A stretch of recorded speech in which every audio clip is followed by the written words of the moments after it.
1,5 года войны на Донбассе погибло больше людей, чем за 8 лет. Только в так называемой ДНР, по данным российских чиновников, погибли почти 5000 мирных жителей. А за предыдущие 8 лет боевых действий во всем Донбассе, включая так называемую ЛНР, погибли 2600. Напомню, что целью вторжения Путина в Украину была именно защита мирного населения. С вами Нехта. Все самое важное и интересное на этот час. Новый удар по Черноморскому флоту РФ в Криму. Этой ночью там не досчитались еще 2 кораблей.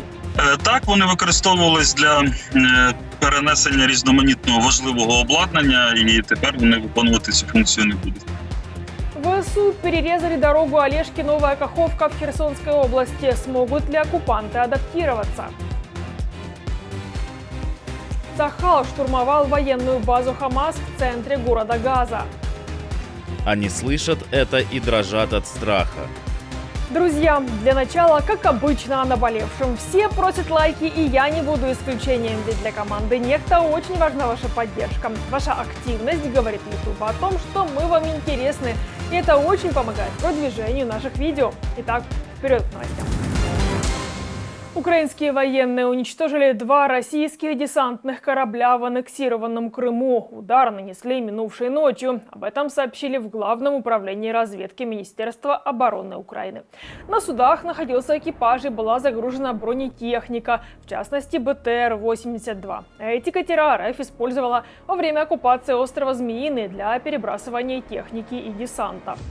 Так, вони використовувались для перенесення різноманітного важливого обладнання, і тепер вони виконувати цю функцію не будуть. Це нові зразки катерів, відносно нова російська техніка, і ураження цих плавзасобів, звичайно, становить для ворога серйозні проблеми, враховуючи всі попередні втрати Чорноморського флоту Російської Федерації.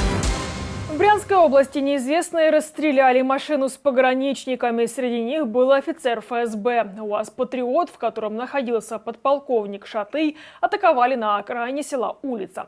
Неизвестные открыли огонь по машине из автомата и скрылись, пишет телеграм-канал «База». Официально российские силовые структуры об атаке не сообщали. Позже ответственность за нее взял на себя русский добровольческий корпус. Пока в Вильнюсе шел благотворительный аукцион, диверсионно-разведывательная группа русского добровольческого корпуса шла к своей цели и успешно провела засаду на транспорт противника в Брянской области. Позже будет выложено видео объективного контроля. Вооруженные силы Украины перерезали дорогу Олешки-Новая Каховка как минимум на 2 участках, пишет Институт изучения войны. Украинские войска установили контроль над новыми позициями в Крынках и продолжали атаковать в районе Поймы, Песчановки и Подстепного.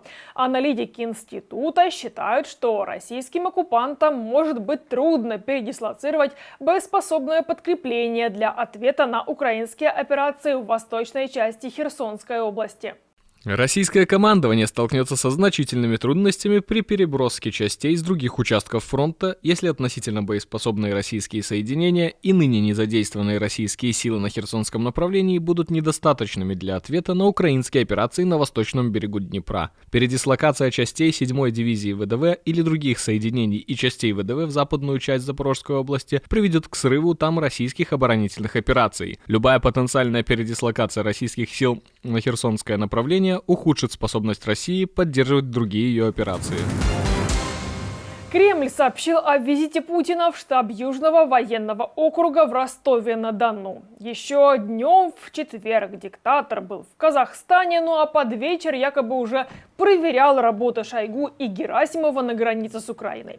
Путину показали новый образец военной техники. Единственное, чем Шойгу смог похвастаться, это мотовездеход американо-китайской фирмы. При этом на сайте официального дистрибьютора в России говорится, что автомобиль рекомендуется использовать охотникам, фермерам и работникам лесного хозяйства. В Краснодарском крае чудесно воскрес вагнеровец. Леонид Жук сидел за убийство, а в сентябре прошлого года завербовался в ЧВК Вагнера.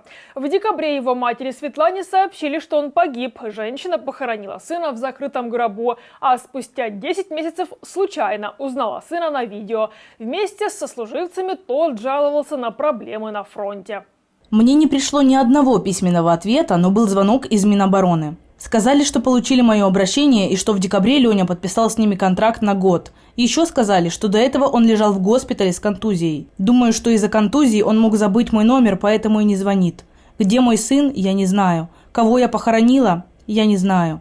Где-то чья-то мать ищет своего ребенка, а он похоронен чужими людьми на чужой земле. Правозащитники отмечают то, что родственники хоронят не своих родственников, не редкость. Их даже шантажируют тем, что они не будут получать выплаты, если будут добиваться эксгумации. Знаете, вся ситуация, которую мы наблюдаем, она дает понять, насколько мала и насколько ничтожна сейчас в России стала сама человеческая жизнь.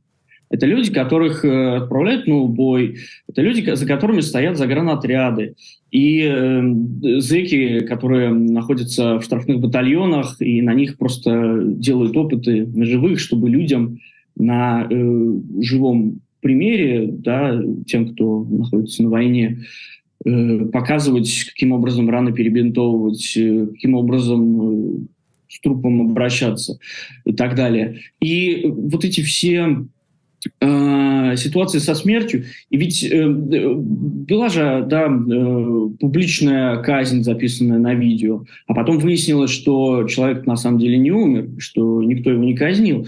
Это делается в том числе и для устрашения.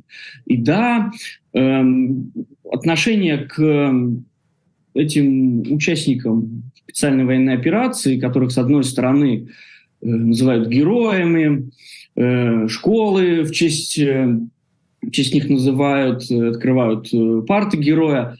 А с другой стороны происходит вот это. Когда одного человека умершего выдают за живого или наоборот. То есть цена жизни, она очень сильно упала. Цахал штурмовал военную базу Хамас в центре города Газа. Израильские военные публикуют кадры боев и говорят, что около 50 боевиков были убиты или взяты в плен. Израильская армия заявляет, что в центре города Газа расположен военный квартал Хамас, а район, на который они совершили рейд, был центром разведывательной и оперативной деятельности боевиков. По данным израильских военных, в этом районе находится сеть подземных туннелей и помещения, которые использовали террористы. Наши силы находятся в самом центре города Газа. Те террористы, которые находятся в подвалах под больницей Шифа, слышат грохот танковых цепей, бульдозеров, которые долбят землю. Они слышат это под землей. Они слышат это и дрожат от страха. В эти дни Цахал начал применять новые методы борьбы с теми, кто находится в туннелях, и уничтожением самих туннелей. В ближайшие дни ситуация улучшится. Все наши силы работают над поиском уникальных решений для этих задач.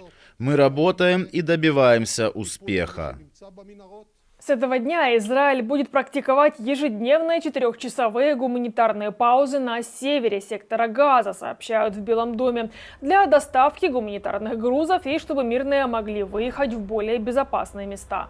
В течение нескольких недель я говорил с израильскими лидерами о важности гуманитарных пауз в боевых действиях, чтобы вывести мирных жителей в безопасное место, обеспечить освобождение заложников и увеличить поток продовольствия, воды и медикаментов в Газу. 2 дня назад было 96 грузовиков с грузами, вчера 106, но нам нужно больше и как можно скорее. Мы стремимся к тому, чтобы их было не менее 150 в день, каждый день. Впрочем, министр обороны Израиля Йоав Галант не стал комментировать заявление Белого дома о 4-часовых паузах в Газе. Он лишь подтвердил уже заявленную позицию израильского правительства о том, что война будет продолжаться до тех пор, пока Хамас не будет разбит, а заложники не будут освобождены.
этом ставлю точку. Благодарю, что были с нами. Если вы хотите получать информацию более оперативно, приглашаю присоединиться к нашей многомиллионной аудитории в Телеграме или Иксе. Поблагодарить нас за работу можете с помощью кнопки «Спасибо» под этим видео или по ссылке в описании.